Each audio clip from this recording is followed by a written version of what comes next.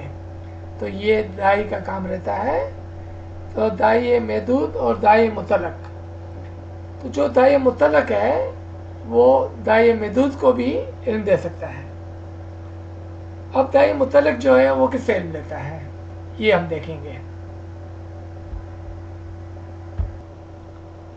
تو یہاں تک ہم نے جتنی بھی بات کی آپ سمجھ گئے ہوگے کہ یہاں پر ہر سیڑھی کا لین دین، اس کا جو ریلیشن شپ ہے وہ علم سے ہے۔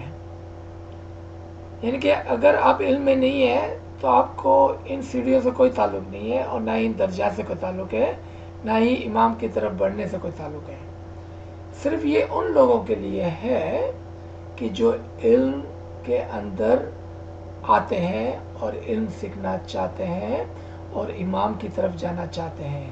یعنی کہ وہ یہ کہتے ہوئے آتے ہیں کہ ہمیں علم کی ضرورت ہے تاکہ ہم امام کو، امام کے فرامین کے ساتھ پہچان سکے اور امام کے قربت کو حاصل کر سکے۔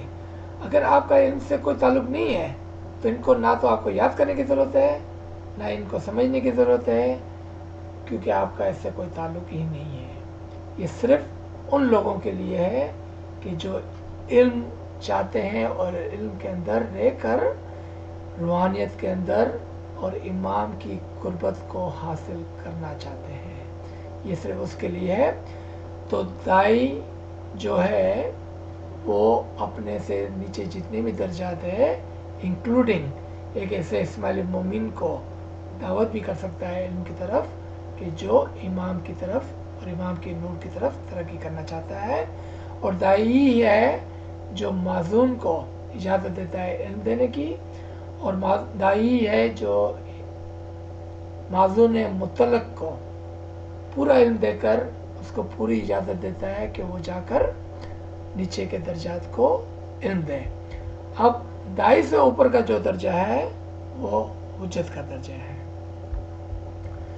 حجت جس کو ہم اپنی انڈو پاک کی لینگویج میں یا ہماری کھوجا لینگویج میں پیر کہتے ہیں، اور آؤٹ سائڈ دی انڈو پاک یا کھوجا جماعت کے اس کو حجت کہتے ہیں۔ جس طرح سے پیر ناصر خسرو کو حجت خرسان کہتے ہیں، یعنی کہ پیر آف خرسان۔ جس طرح سے ہمارے پیروں کو جو انڈیا پاکستان میں آئے ہم نے پیر کہا، اسی طرح سے جو تاجکستان، افغانستان، ایران، عراق اور ایون ناردرن پاکستان کی طرف جو پیر بھیجے گئے ان کو ان کی زبان میں حجت کہا گیا۔ اور جس طرح سے ہماری جماعت کے اندر کسی کو زیادہ سے زیادہ پیر کا ٹائٹل مل سکتا ہے، جس طرح سے پیر سبزالی، اسی طرح سے امام اس طرف کسی کو زیادہ سے زیادہ ایک حجت کا ٹائٹل دیا کرتے تھے، اور ان حجت کے نیچے 30 دائی ہوا کرتے تھے جو حجت کے ساتھ مل کر اس زمانے میں مذہب کی دعوت کرتے تھے۔ چونکہ آج کا زمانہ پیراتن اور امامت ایک ہو چکی ہے تو اب یہ دعوت یعنی کہ آؤٹ سائڈ اسماعیلی دعوت جو ہے وہ نہیں ہے اور بند ہے۔ اس لیے اب نہ تو ہم کو پیراتن کہیں نظر آتی ہے، نہ ہی ہم کو کوئی حجت نظر آتے ہیں۔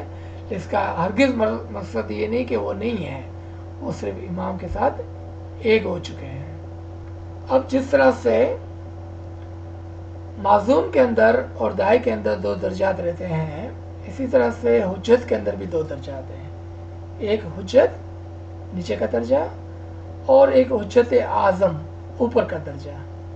حجت اعظم امام کے ایسے بیٹے کو کہتے ہیں کہ جو آگے جا کے امام ہو جاتا ہے، اور اس کی ایک بہت ہی بہترین مثال کیا ہوگی؟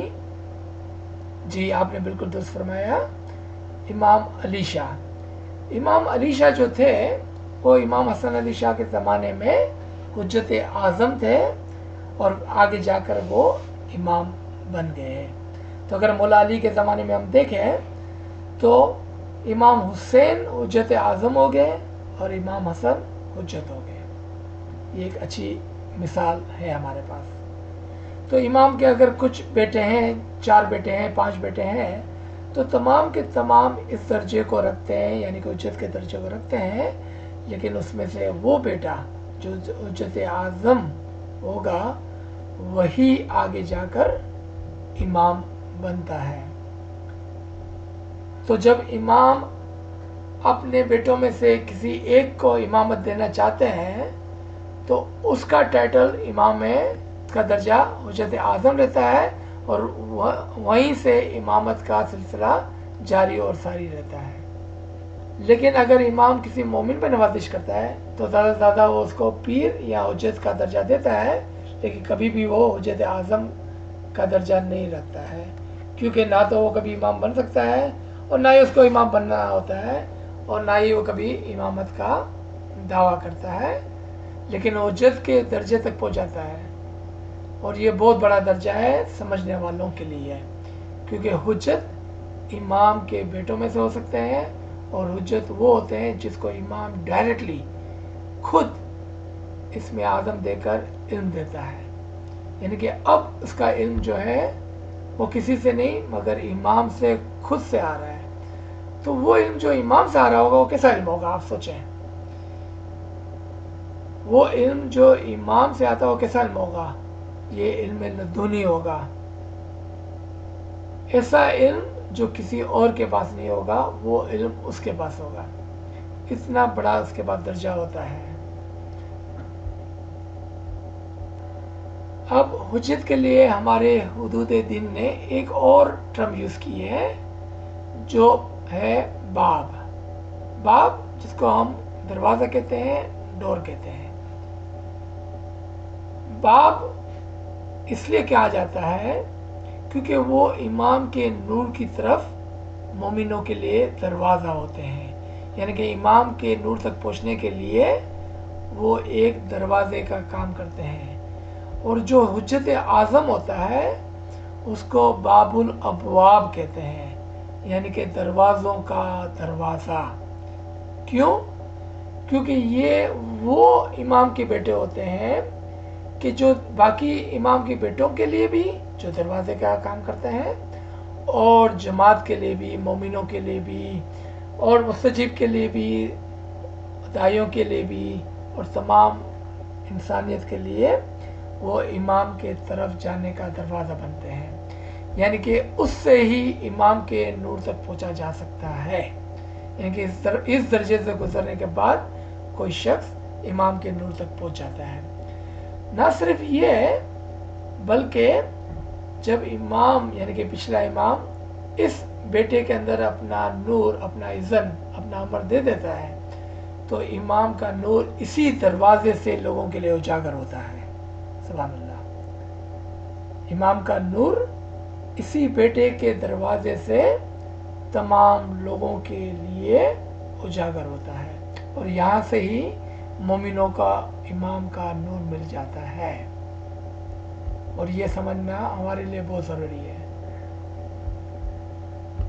تو اس ٹرم کو دوبارہ یاد کر لیں، باب اور باب الابواب، دروازوں کا دروازہ، حجت اور حجت اعظم. اب یہ سیکھنے کے بعد ہمیں کیا فائدہ ہوا؟ ہمیں یہ فائدہ ہوا کہ جب ہم ترقی کرتے کرتے اسٹیپ بائی اسٹیپ آگے نکلتے ہیں تو ہمیں ایک اندازہ ہوتا ہے کہ ہم کہاں پر ہیں. علم کے ذریعے سے، یعنی کہ علم الیقین کے ذریعے سے ہم بتا سکتے ہیں کہ ہم کہاں ہیں. اور اگر کوئی خوش نصیب شخص عبادت کے ذریعے خوب عبادت کر کے اسم اعظم کے ذریعے سے اپنی باطن کی آنکھ کھول لیتا ہے تو پھر وہ کہہ سکتا ہے اور دیکھ بھی سکتا ہے کہ وہ اس سیڑھی کے کون سے درجے پر ہے، اور اس سے اس کو یہ فائدہ رہتا ہے کہ اگر وہ کسی کم درجے پر رہ گیا ہے تو پھر وہ خوب کوشش کرتے ہیں، وہ آگے سے بڑھتا چلا جاتا ہے، اور اس کے لیے مستجیب سے کرتے کرتے داعی اور حجت اعظم کا دروازہ کھل جاتا ہے، اور وہ امام کے نور تک رسا ہو جاتا ہے. اور جب یہ مومن اس درجے تک پہنچتا ہے تو آپ سوچیں کہ اس کے پاس کون سا علم ہوگا اور کون سا نور ہوگا. آپ اس کا اندازہ بخوبی کر سکتے ہیں. کم از کم علم الیقین کے لیول پر تو ہم کر ہی سکتے ہیں. اور انشاءاللہ ایک دن جب ہماری باطن کی آنکھ کھل جائیں گی تو ہم دیکھ بھی پائیں گے اس کو اور سمجھ بھی پائیں گے انشاءاللہ تعالی. اس مقام پر ہم اس فرمان کو بھی یاد کریں کہ جہاں پر مولا نے فرمایا کہ آپ پیر جیسے بن سکتے ہیں، آپ فرشتے جیسے بن سکتے ہیں، آپ پیغمبر عیسیٰ جیسے بن سکتے ہیں، بلکہ اس سے بھی اوپر جا سکتے ہیں. تو یہ علم کی سمجھ کے ساتھ ہم کو سمجھ میں آیا اور باطن کی آنکھوں سے ہم دیکھ پائے کہ کیا ہم کوئی درجہ پا چکے ہیں یا ہم پا سکتے ہیں. ہم اس راستے کو دیکھ سکتے ہیں. اب وہ فرامین کو زیادہ غور سے سن کر اس پہ عمل کرنے کی کوشش کریں گا. اب جب وہ اپنی آنکھیں کھول دیں گا باطن کی تو آپ سوچ سکتے ہیں کہ وہ کیا دیکھتا ہوگا اور وہ کتنا شادمان ہوگا اس مقام کو پا کر کہ جو ہزاروں لاکھوں دوسرے مومنوں نے نہیں پایا اس نے پا لیا. اور اس کی سمجھ آج شاید ہم کو نہیں ہے کیونکہ آج ہم اس مقام پر نہیں ہیں، لیکن انشاءاللہ علی اللہ ہم پر مہربان ہے. انشاءاللہ وہ چاہیں گا تو ہم بھی ایک دن درجہ بدرجہ اسٹیپ بائی اسٹیپ آگے سے آگے نکل سکتے ہیں. اب یہاں پر ہم آخری بات کرتے چلیں کہ ایک فرمان یاد آیا اور یہی میں آپ کو بتانا چاہتا ہوں اور سمجھانا چاہتا ہوں کہ فرمان کچھ اس طرح سے ہے کہ مومن کی آنکھ سے ڈرنا چاہیے. کیوں کہ ہم کو پتہ نہیں ہے کہ جماعت کے اندر کون ایسا مومن ہے جو کون سا درجہ پا چکا ہے.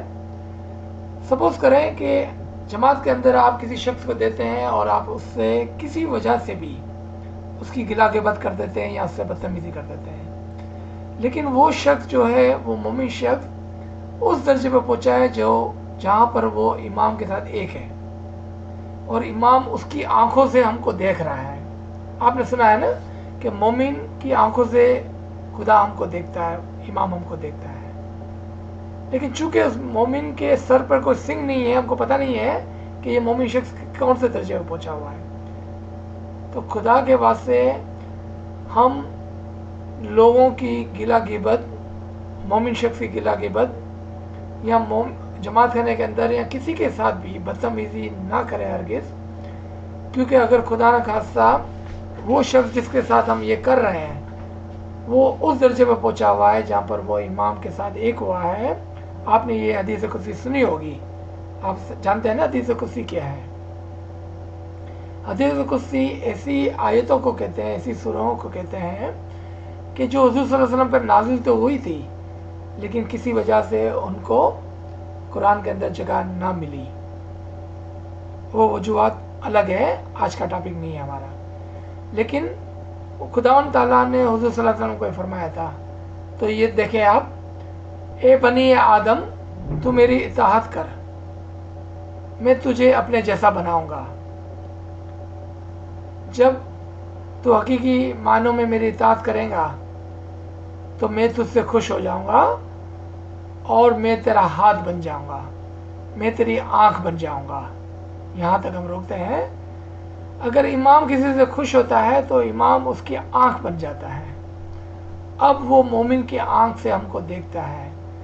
اگر ہم نے جماعت کے اندر کسی ایسے مومن شخص کی برائی کر دی جو امام کے فرمان کے خلاف ہے کہ آپ اپنے دین بھائی کی گلہ غیبت نہ کریں، یا ہم نے ایسے مومن شخص کے سامنے بدتمیزی کر دی کہ جس کی آنکھ سے امام ہم کو دیکھ رہا ہے، تو واللہ ایسا ہوگا جیسا ہم نے امام کے ساتھ بدتمیزی کر دی اور امام کی ہم نے برائی کر دی. مولا ہم کو معاف کرے اور اسے عظیم گناہوں سے ہم کو بچائے. تو خدا کے واسطے میری آپ سے یہ عرض ہے اور امام کے اس فرمان کو سامنے رکھتے ہوئے آپ سوچیں اور ہرگز ایسی کوئی حرکت نہ کرے کہ جس سے امام ہم سے ناراض ہو جائیں اور ہم دوسرے لوگوں کی گلہ غیبت کرنا چھوڑ دیں. کیونکہ ہم نہیں جانتے ہیں